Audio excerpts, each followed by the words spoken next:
మొట్టమొదటిగా గ్రామ కంఠం లేదా ఆబాది అంటే ఏమిటి? మనం గనక ఏ గ్రామం యొక్క నక్షా తీసుకొని చూసినా రెవెన్యూ డిపార్ట్మెంట్ దగ్గర పటాలు ఉంటాయి. విలేజ్ మ్యాప్ అంటాం లేదా గ్రామ నక్షా అంటాం. తెలంగాణలో 12,000 వరకు రెవెన్యూ గ్రామాలు ఉన్నాయి. 11,674 రెవెన్యూ గ్రామాలు. ఈ 11,000 గ్రామాలకి కూడా ప్రతి గ్రామానికి ఒక గ్రామ పటం ఉంటుంది.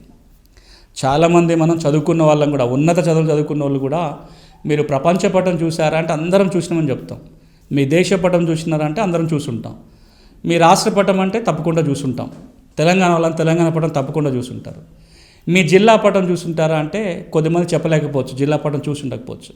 ఇంకా అట్లాగా కిందికి వచ్చిన కొద్దీ మీ తాలూకా పటం చూసిండ్రా, మీ మండలం పటం చూసారా, మీ ఊరు మ్యాప్ మీరు చూసారా, మీ ఊళ్ళో మీ భూమి పటము లేదా మీ ఇంటి స్థలం పటం చూసారా అంటే ఎక్కువ మందికి సమాధానం లేదు, చూసుండరు కూడా.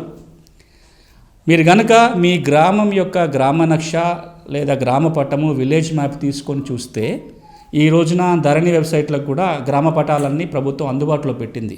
మీ గ్రామ పటం మీరు డౌన్లోడ్ చేసుకొని చూసుకోవచ్చు ధరణి వెబ్సైట్ ద్వారా.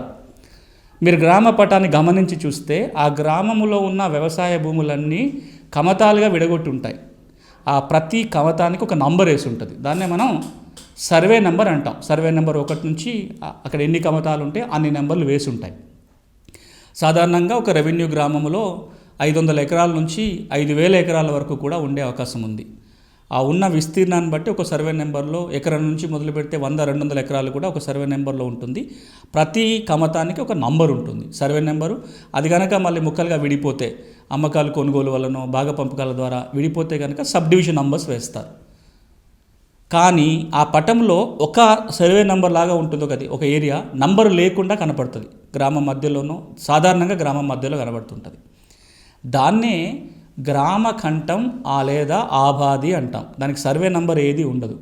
ఈ ప్రతి రెవెన్యూ గ్రామంలో రెవెన్యూ పటం మనం చూసినట్లయితే ఏదైతే నంబరు లేకుండా ఉండే కమతం ఉంటుందో అది సాధారణంగా గ్రామ కంఠం లేదా ఆబాది.